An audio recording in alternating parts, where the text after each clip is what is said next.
Hello and welcome to this week's episode of African Perspective. I'm Alvin Simpier, standing in for Tsepiso Makwetla. On tonight's show, what is the role of women in advocating for change on the continent?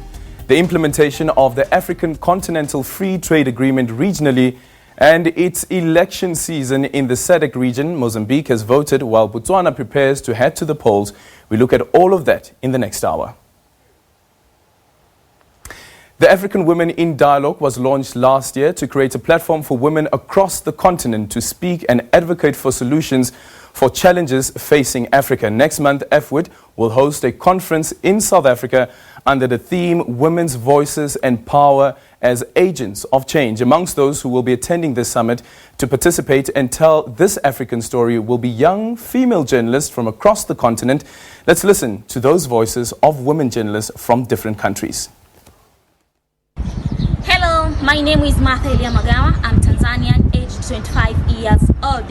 I'm a journalist working with East Africa Television Limited, and I will be participating in African Women Dialogue, which taking place at the 4th to 8th November here in South Africa. And I hope that that platform will help me to understand many issues about gender and what obstacles faces us as women in Africa. Thank you. Olá pessoal, fala aqui a Sara Timas, diretamente de Cabo Verde. Sou coordenadora da RCV+, a Rádio Jovem de Cabo Verde, canal da Rádio de Cabo Verde, Rádio Pública de Comunicação. Só para confirmar a minha presença no Fórum Mulheres Africanas em Diálogo, que acontece de 4 a 8 de novembro na África do Sul. Até lá. Hi, I am Joanna Massi, Mozambican. I am journalist.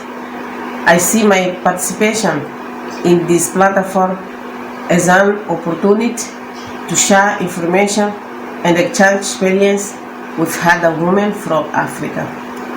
I hope to learn a lot to improve my work. Thank you. Hello, my name is Annie Zulu. I'm a journalist from Zambia. I'm really excited to be one of the participants of this year's African Women in Dialogue, which will take place next month in Johannesburg, South Africa. I'm really looking forward to hearing stories and experiences from various women from Africa. I'm Blandina Sembu from Tanzania, a television presenter and a journalist. I work with ITV Limited Tanzania, independent television. I have a program as called Jarida la Wanawake, meaning Women's Journal. It covers matters for only girls and women on economical, political, social, cultural, and all other spheres that a woman can have in the program. I'm happy to be invited in the AfWID delegation meeting that will be taking place in South Africa. I know I will change my life and I will make perfect moves to empower women in Tanzania. Also, I work with women with a disability. Thank you. My name is Veronica Heimbili from Namibia. African Women in Dialogue is an exciting event. Just think about it. 1,000 African women under one roof. My responsibility as a journalist is to tell untold story about African women, a voice that represents all African women. Hi, my name is Dalban Gur, a journalist and TV presenter in Sierra Leone. I am excited to be attending this year's African Women in Dialogue event. Many thanks to the former First Lady, Madam Zanele Mbeki of South Africa, for this amazing initiative. I am hoping to share the many strides women in Sierra Leone have made so far. The time is now, so join us in our stance to make a difference. Hello, my name is Margaret Montauk. I'm a journalist with the Guardian newspaper based in Lagos, Nigeria. I'm truly grateful for this opportunity to participate in African Women in Dialogue. Yes, I know that women-related issues are always underreported. This is a rare opportunity for me, I would say, to report some of these issues, to celebrate some of these women that are working day and night for the greater good of the continent. I'm truly grateful. because as a woman, I've also had my own share of experiences. It will be wonderful to share. It will also be wonderful to learn from other African women. Geez, not only have they been underreported, but I believe that women have also been misreported, and you'll understand what I mean by that when we have this particular discussion. So last week, AfWID had the honor of presenting before the United Nations Security Council on preventative diplomacy. To speak more on this, we are joined in studio by Linda Vilakazi from the Zanele Mbeki Development Trust and AfWID coordinator, as well as Naledi Maite, who is also from the Zanele Mbeki Fellowship Program, who's the Zanele Mbeki Fellowship Program Manager, rather. Thank you, ladies, so much for joining me. Thank you very much. So let's start here. It was, as I was saying earlier on, off air, it was bold. It was a bold step that you took as women to actually articulate a position that African women are taking in that room. It is the Security Council of the United Nations. It's probably the most powerful council out of all the councils that you have there. Naledi, what went through your mind when you first stepped on the floor? Honestly, it was an incredibly surreal moment to be there. As you also said earlier, that's a room where many, many big decisions that have affected the entire world have taken place. And here we are from a little tiny office somewhere in Rosebank, and really tiny desk as well, and the team that works with us. And all of a sudden we're at the Security Council. But people like us don't belong in that space. And so it was really a privilege knowing that we are carrying the ambitions and the voices of all African women, to be able to say we're here and wanting to call on the United Nations and the Security Council to put issues of prevention forward, because, women want peace on this continent. Melinda, when you guys decided that this is what we'll be doing, what message is it that you wanted to send, first of all, to all women on the continent and probably women around the world, but then also to those powerful figures in that room?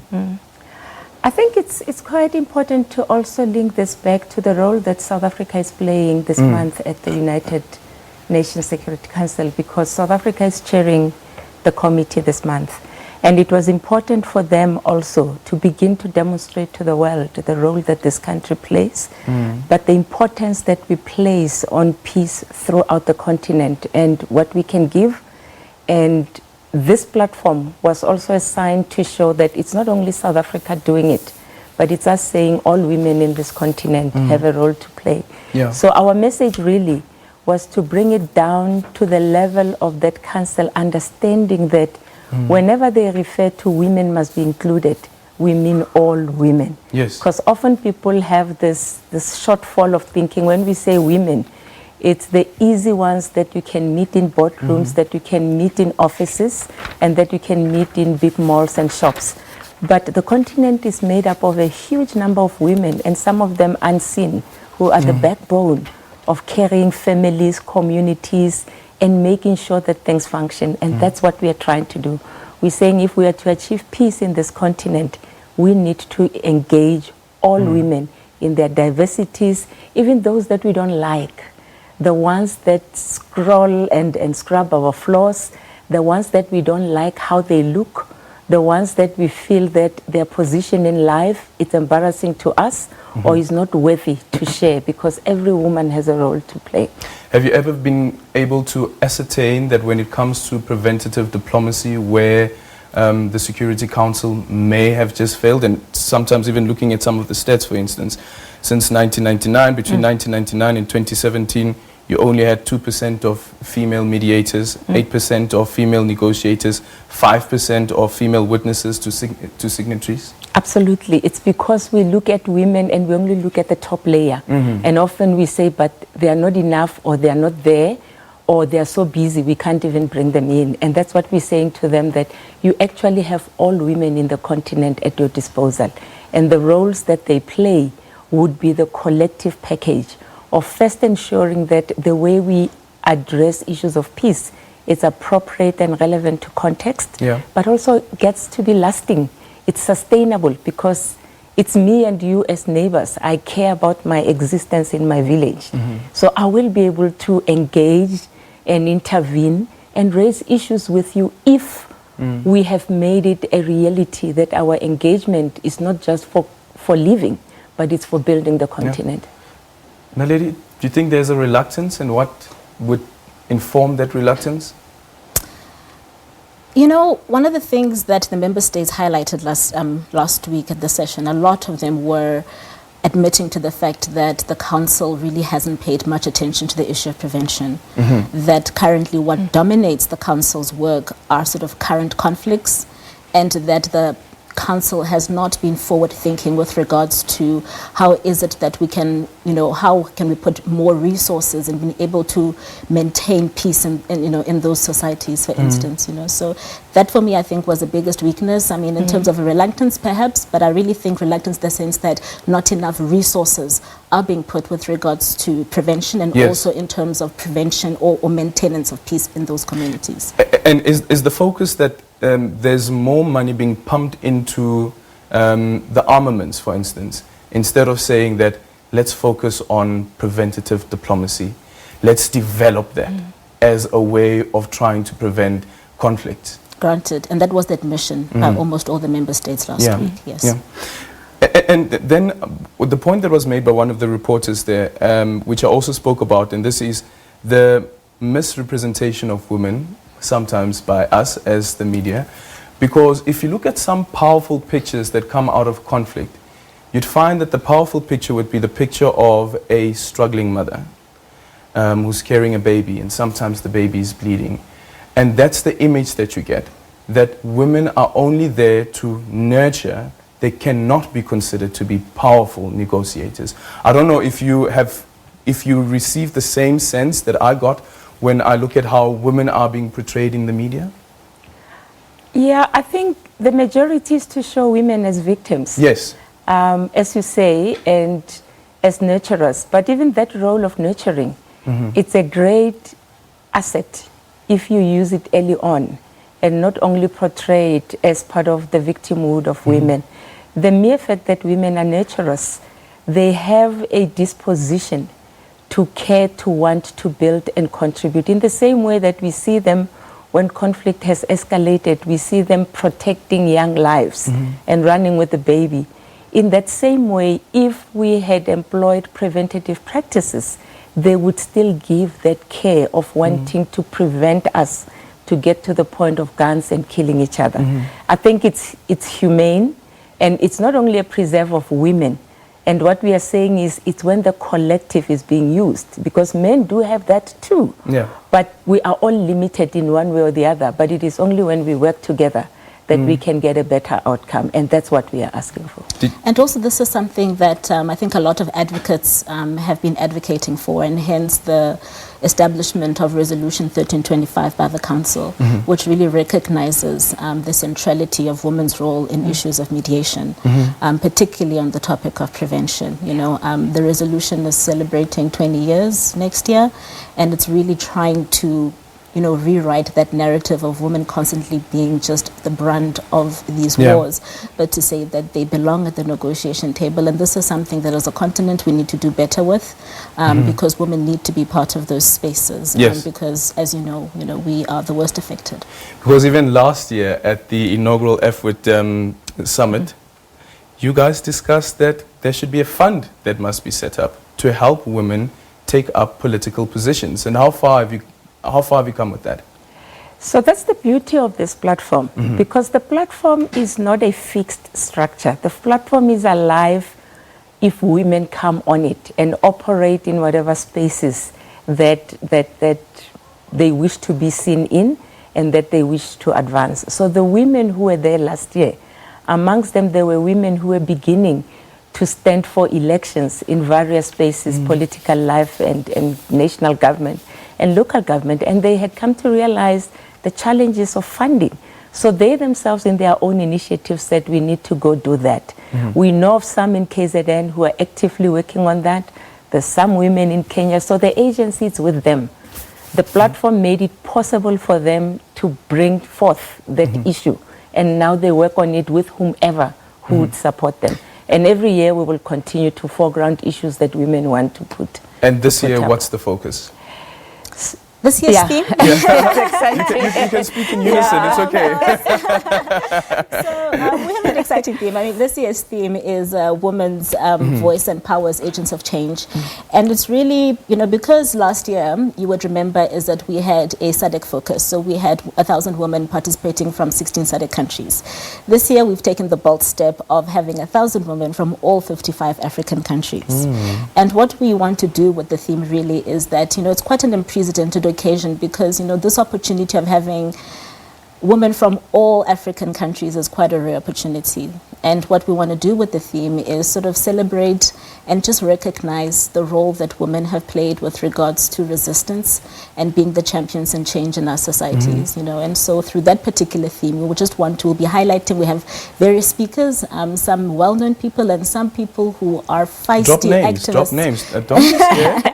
So, for example, on that particular panel, on the theme of the conference, we're going to be having some opening remarks from Winnie Piamima, who at that time will be the Executive Director of UNAIDS.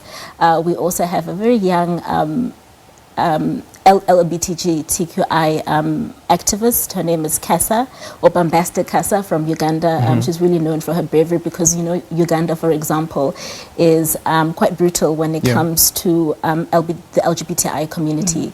So she'll be joining us. We also have a young woman by the name of Faduma Daib. For those who know her, she was trying to campaign and lead in Somalia, for instance. So she was the first woman to stand for elections in Somalia. So we've got, people who we say are known names, but also people who really we're trying to focus their stories on in order for people to know about really who the grassroots activists of this continent really are. So the platform tries hard to showcase talent in the continent and talent in corners that we never get to. So the theme also says women's voice and power. And that's where women will use their voice or will use the platform to demonstrate how in their own voices or how they have used their power to change things for the better wherever they exist. And that's why we'll be using various women to demonstrate how they've done that. Quickly tell me, how do you ensure that those voices are not drained out by other issues like you've seen when you guys were at the Security Council and the Syria issue seemed to have drowned out that particular conversation? This is our platform, our agenda. We control it. Nobody drowns us. It's convened, founded by African women on African soil, led by African women, funded by Africans. So we own the agenda, and this is the first to ever happen for Africa, to have African women do that for themselves, with 60% of the women involved being grassroots women. And SABC News will be there. Absolutely. Thank you, ladies, so much, and good luck. When we come back, we continue a conversation focusing on what's happening on the continent when it comes to the free trade agreement.